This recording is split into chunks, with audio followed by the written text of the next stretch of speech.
Well, welcome to the 700 Club. Talk of a ceasefire continues while the war in Gaza rages on. 5 Israeli soldiers died overnight in one of the deadliest attacks in recent weeks. Meanwhile, Benjamin Netanyahu met with the president yesterday at the White House. The prime minister made a surprise announcement. Chuck Holton has the details from Jerusalem. It was a high-stakes dinner at the White House last night as Israeli Prime Minister Benjamin Netanyahu met with U.S. President Donald Trump behind closed doors. Netanyahu presented Trump with a formal nomination for the Nobel Peace Prize, crediting his role in the Abraham Accords and ongoing efforts to bring stability to the region. Trump commented on the possibility of a new round of talks with Iran. We have scheduled Iran talks, and they want to talk. They took a big drubbing that have said, what's the purpose of talking? It's been knocked out completely. But they've requested a meeting, and I'm going to go to a meeting, and if we can put something down on paper, that will be fine. That'll be good. I think they've gained a lot of respect for us. I think they've gained a lot of respect for Israel also. Trump's envoy, Steve Witkoff, is heading to Doha, where hostage negotiations are gaining momentum. Officials say the goal is to strike a deal by week's end. But in Gaza, the war continues to take a heavy toll.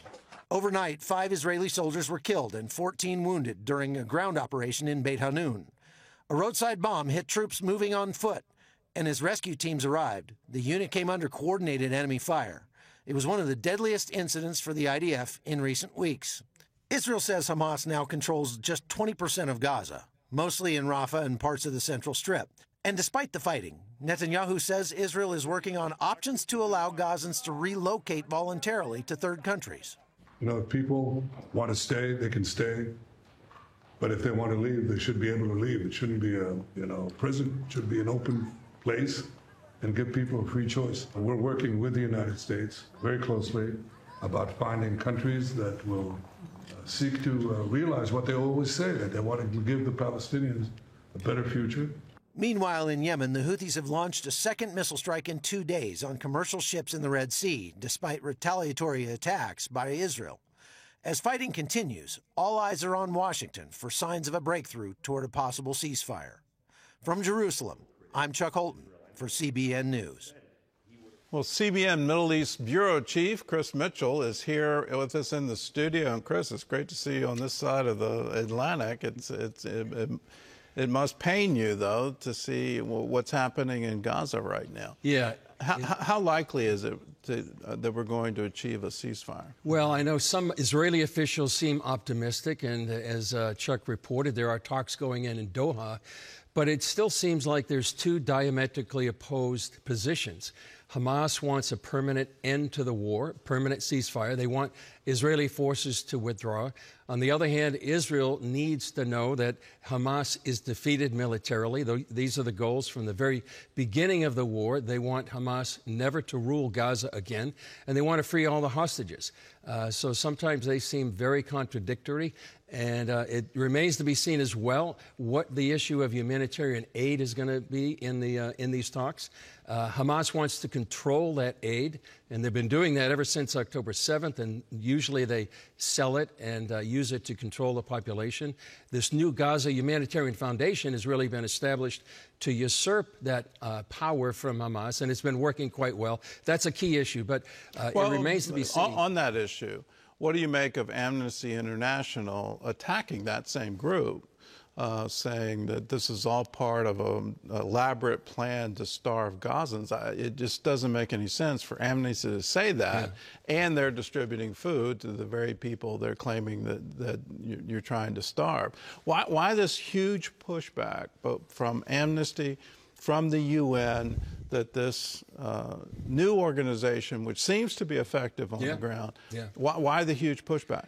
It's a great question, and it is being very effective. In fact, I think they've passed maybe 40 million meals that they've distributed to Gazans who are needy, who are hungry, and they're not charging them for it, while Hamas has been stealing the aid and selling it back to their own people and using it to control the population. But the UN, Amnesty International, many of these NGOs are pushing back, I think partly because it's usurping the power, their authority as well, Israel and their control over the population, and especially Hamas, has been using this aid to really manipulate the people of Gaza. Well, all of that was against the people of Gaza. I continually go back to the Stanford survey that was done in September prior to October 7th. So before the war, here Hamas has complete control over Gaza. There's no IDF in the streets at all. And they're saying the average Gazan has food insecurity, which is a complicated way to say they're hungry. Sure. They don't have enough food. So when Hamas was completely in control, the population was starving. Why isn't that front and center in every discussion of this war? It should be, but that's the upside-down world that we live in, of how Gaza is portrayed in the media and how it's represented in many of these NGOs and especially the UN. Do you see a ceasefire? Because it seems there's such a push to let's stop the war. Do you see that in that ceasefire, Hamas has any glimmer of hope of staying in power in Gaza? Well, it depends on how the terms of the ceasefire go. But I know Hamas is just clinging to any ability to survive. Most of their leadership has been killed and eliminated. Much of their territory has been taken over by the IDF. But they're still clinging to that glimmer of hope that they could survive a ceasefire. And the main thing is always the hostages. The hostages are their main card that they play, not only to play on the sympathy of the world and especially Israelis, just hold those hostages so they can cling on to power and try to survive the war. Well, I'll push back. I don't see how that plays on the sympathy of the world. It's absolutely horrific to take civilians hostage and hold them as some kind of, well, if you don't come to peace with us, if you don't do what we tell you to do, we're going to kill them. I mean, that's the definition of terrorism. Yeah. So the world should condemn it. They should. And maybe the world has not condemned it in total, but certainly it's been so heart-wrenching for Israelis, and that has divided Israelis in terms of the ceasefire. You have some Israelis that say, we will do anything, we will accept any deal, just get our family get our members people home. Yeah. On the other hand, there's something like the Tikva Family Forum that says we need to make sure that Hamas is defeated, not that they don't want all the hostages back home, but that has to be the priority. So this never happens again. Exactly. There's never an opportunity for it. Yeah. We've done the, exchange 1,000 prisoners for one Israeli soldier, and in that exchange, you had Yahya Sinwar. Yeah. And he was the architect of this horror. Exactly. Turn to Iran, and again, a huge pressure for ceasefire, end of hostilities, but yet the regime, the Ayatollah, stays in power. Isn't that just kicking the can down the road? Aren't we going to see them try to rebuild the nuclear program, rebuild all the arsenal, and come back with very deadly intent to Israel? Well, they said that pretty much as soon as the ceasefire was over. We have a right to enrich uranium. We want to do it. We're going to rebuild. We're going to kick out the IAEA, the International Atomic Energy Agency, and we're going to go ahead and do what we want to do. I would say how it played out in some of the people we talked to in Israel, that it was a premature ceasefire, and it did leave the can to be kicked down the road. And it seemed to be so close to a regime change, to be able to topple the regime and to let the people of Iran finally be free. So there was a mixed feeling about when the war was ended after 12 days, maybe on the cusp of a regime change. And there was a sense that maybe there was an opportunity missed. Oh, many of our viewers don't know that immediately after the ceasefire, there was an incredible crackdown on the Christians in Iran and all political opposition.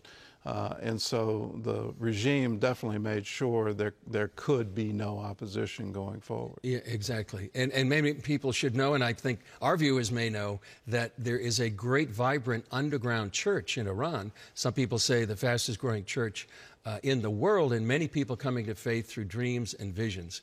And it's very important to pray for them and pray for the opposition, that perhaps there can be regime change there to finally let these people be free after 40 years. During these turbulent times, what's your hope? Is there any hope for Abraham Accords, the movement in Hebron to say we're leaving the Palestinian Authority?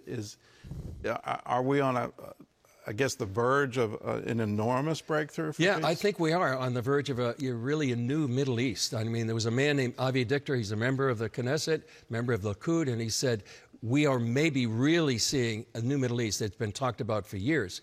We may see Saudi Arabia come in. We may see Lebanon and Syria come into the Abraham Accords. And as you referred to, 5 sheikhs in Hebron actually said, they want to be away from the Palestinian Authority. They want to be free of them, and they want to join the Abraham Accords and be part of Israel. So we really may be on the verge of a historic change in the Middle East, a real window of opportunity, and why it's so important to be praying for President Trump, Prime Minister Netanyahu. These are historic times. And if you can realize what happened since October 7th, and Iran was sort of the dominant player in the region, now they are gone, and Hamas and Hezbollah, the Houthis, are a shadow of what they were. So this could be a breakthrough of a new Middle East, and certainly a time to be praying. I'll sound a cautionary note. Yes, there's tremendous avenues for breakthrough, the advance of Abraham Accords, but I've got to point back to what the Ayatollah did when he started invoking the Khyber and exactly. a small Muslim force defeating a very large Jewish community. In the early days of Islam, the ideology seems to remain, and it may go dormant, but it's still there. It's still under the surface, and if they stay in power, is it going to be 2 years, 4 years? Well, what's the time? It's like there's a ticking time bomb there. And they can be very patient. Yes, and they have been. All right. Well, Chris, thanks for the insight. And please be praying for the Middle East. Pray for very unusual wisdom for our president and our State Department right now. These are crucial days, and crucial days for the generations ahead.